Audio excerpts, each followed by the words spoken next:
사도행전 18장 1절로 11절까지의 말씀 한 목소리로 합독하시겠습니다.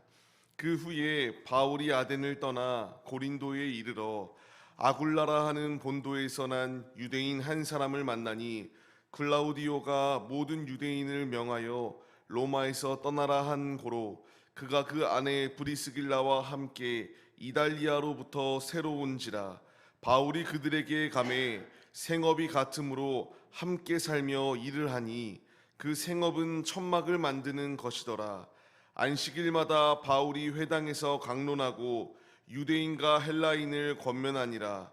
실라와 디모데가 마게도냐로부터 내려오매 바울이 하나님의 말씀에 붙잡혀 유대인들에게 예수는 그리스도라 밝히 증언하니 그들이 대적하여 비방하거늘 바울이 옷을 털면서 이르되 너희 피가 너희 머리로 돌아갈 것이요 나는 깨끗하니라. 이후에는 이방인에게로 가리라 하고 거기서 옮겨 하나님을 경외하는 디도 유스도라 하는 사람의 집에 들어가니 그 집은 회당 옆이라. 또 회당장 그리스보가 온 집안과 더불어 주를 믿으며 수많은 고린도 사람도 듣고 믿어 세례를 받더라. 밤에 주께서 환상 가운데 바울에게 말씀하시되 두려워하지 말며 침묵하지 말고 말하라. 내가 너와 함께 있음에 어떤 사람도 너를 대적하여 해롭게 할 자가 없을 것이니 이는 이 성 중에 내 백성이 많음이라 하시더라. 1년 6개월을 머물며 그들 가운데서 하나님의 말씀을 가르치니라. 아멘. 할렐루야. 오늘도 예배의 자리 가운데 모이신 성도님들 주님의 이름으로 환영하고 축복합니다. 오늘 같이 나눌 말씀, 주님께서 우리에게 계속하여 말씀하여 주십니다. 전도의 결실은 맺힌다라는 것을 주님이 우리에게 말씀하시고 있습니다. 바울은 이제 주의 복음을 계속하여 전하는 과정 가운데서 아름다운 그 결실들이 계속하여 맺히기는 맺혔으나 주변에서 끊임없이 핍박하고 고통 가운데 놓이게 하였던 것을 볼 수 있습니다. 이런 고통 가운데서 바울은 계속하여 전도의 여정을 멈추지 아니하고 힘차게 전진합니다. 고린도 지역 가운데 전진하였을 때에 1년 6개월 동안 이제 고린도 지역에 머물면서 에베소 지역과 함께 바울의 전도 여정 가운데서 중추적인 역할을 하였던 것을 발견하게 됩니다. 이 가운데서 이제 그 마음에 분명히 상심하는 마음 또한 있을 수 있습니다. 그 가운데서 주님이 동역자들을 붙여주시면서 바울의 이 모든 전도의 그 마음에 있는 아픔 가운데서 위로하였던 것을 볼 수 있습니다. 바울의 그 전도의 여정 가운데서 힘든 여정 가운데서 그 가운데서 오늘 말씀을 보게 되면은 아굴라와 브리스길라를 그 가운데에 붙여줌으로 말미암아 이 전도의 폭발적인 영향력을 나타낼 수 있도록 주님이 역사하셨습니다. 그들을 통하여 일하셨던 것, 이제 로마서 말씀을 통하여 그리고 각가지의 성경의 말씀들을 통하여 분명히 말하는 것은 바울의 고백입니다. 브리스길라와 아굴라에게 계속하여 무난하라고 이렇게 말하며 그 중심적인 역할을 감당할 수 있는 사역자들로, 동역자들로 그들을 세워주셨습니다. 고통 가운데 놓여 있었던 바울, 전도할 때마다 끊임없이 회방하는 자들이 나타나는데 그 회방하는 것 가운데서 실망하지 아니할 수 있도록 주님께서 결실들을 보내주셨습니다. 계속하여 그들을 통하여 같이 천막을 만드는 일을 하게 하였는데 생업이 같았으므로 같이 천막을 만들게 하였고 바울과 브리스길라와 아굴라가 같이 이제 합심하여 연합하여 주의 복음을 전하기에 힘썼던 것을 발견하게 됩니다. 두 번째 위로의 사람들을 보내줍니다. 실라와 디모데를 보내줌으로 말미암아 이제 그 가운데서 주의 복음을 더욱더 증거하기에 폭발적인 증거가 일어날 수 있는 놀라운 역사를 그들 가운데 더하여 주셨습니다. 근데 우리가 여기서 핵심적으로 봐야 될 말씀이 있습니다. 5절 말씀 가운데를 보게 되면은 바울이 하나님의 말씀에 붙잡혀 있었다라고 말합니다. 전도자에게 중요한 것은 하나님의 말씀에 붙잡혀 있어야 됩니다. 내가 전하는 것은 이제 가짜를 전하는 것이 아니라 내가 만난 예수를 전해야 됩니다. 나부터 예수님을 알지 못하면 어찌 그 예수님의 복음을 전할 수 있겠느냐라는 것을 주님이 우리에게 말씀하십니다. 우리 역시 삶의 자리 가운데서 파송을 받았습니다.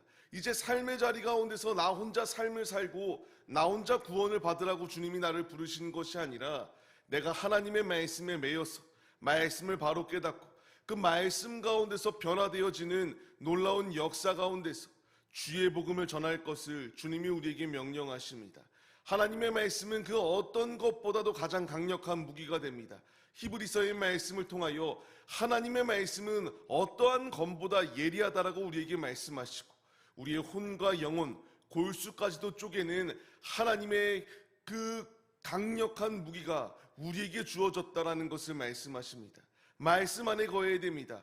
바울은 실족할 수 있는 상황 가운데서도 하나님의 말씀에 매여서 예수 그리스도의 복음을 증언하기에 힘썼습니다. 그리고 주님께서 우리에게 베드로전서의 말씀을 통하여서도 하나님의 말씀은 살아있고 항상 우리와 함께하는 말씀이다라는 것을 분명히 말씀하십니다. 우리는 이 말씀을 붙잡아야 됩니다.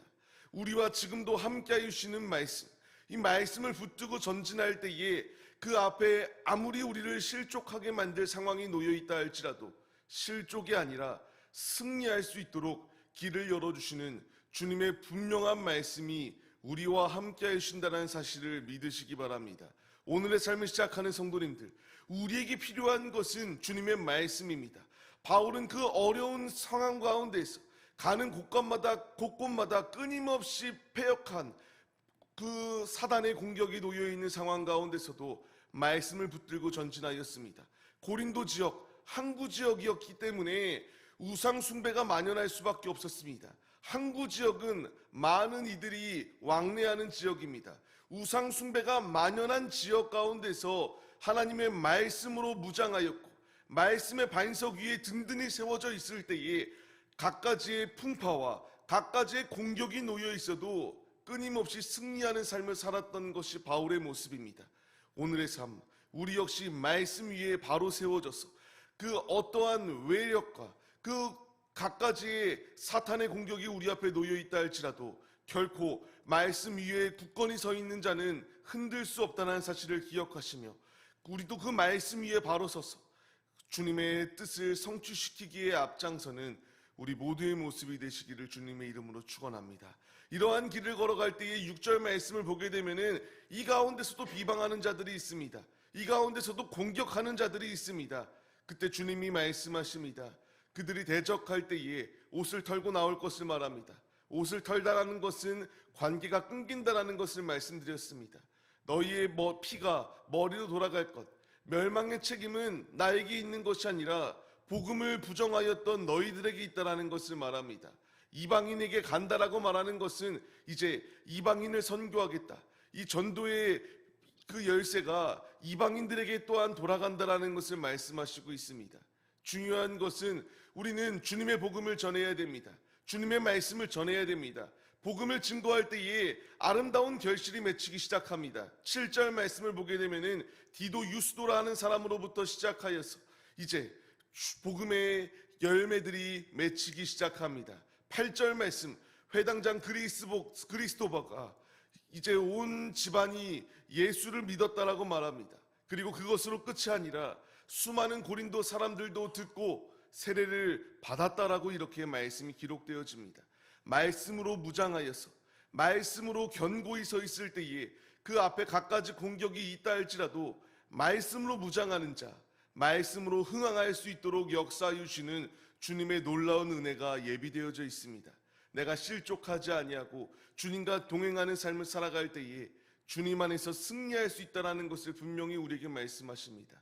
그렇기 때문에 주님이 바울의 그 어려운 순간 가운데서도 끝까지 주님을 붙잡게 하였고 9절 말씀과 같이 환상 가운데서 두려워하지 말고 침묵하지 말고 말할 것을 주님이 명령하셨습니다. 이제 우리에게 이 길을 걸어가라고 말씀하십니다. 내 가족, 내 주변에 있는 이웃들, 주님을 알지 못하는 이들이 너무나 많이 있습니다. 주님이 우리에게 말씀하십니다. 주님이 우리에게 명령하시고 있습니다. 내가 너와 함께 할 것이다 라고 말씀하시며 두려워하지 말라고 말씀하시며 주님의 복음을 말하라, 증거하라고 우리에게 명령하시고 있습니다. 지금도 주님이 우리에게 명령하시는 것, 내 백성이 많이 있다라고 말합니다. 주님은 추수할 때에 추수할 일꾼이 부족하다라고 말씀하십니다. 주님이 나를 부른 것, 주님이 나에게 역사하시는 것, 이 사명을 완수하라고 나를 부르셨습니다. 10절 말씀과 같이 누구도 우리를 해할 수 없습니다.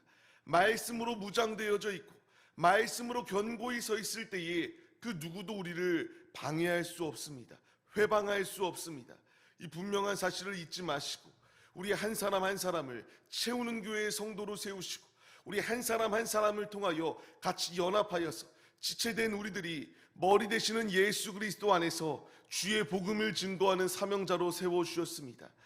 브리스길라와 아굴라를 보내주시고 그리고 실라와 디모데를 보내주시고 그 가운데서 주님의 귀한 사명을 완수할 수 있도록 동역자로 세워주신 것 같이 우리 한 사람 한 사람을 동역자로 세우시고 힘차게 주의 복음을 말하라, 전하라, 증거하라 주님이 우리에게 명령하십니다. 이 분명한 말씀, 남에게 주는 말씀이 아니라 나에게 주시는 말씀입니다. 이 말씀을 나의 마음판에 새기시고 오늘의 살아가는 삶의 자리 가운데서 죄악과 타협이 아니라 예수 그리스도의 복음에 매여서 그 복음으로 붙들고 구령의 열정을 가지고 가는 곳곳마다 주의 복음을 힘차게 증거하시는 우리 모두의 모습이 되시기를 주님의 이름으로 축원합니다. 주님의 복음은 실패하지 않습니다.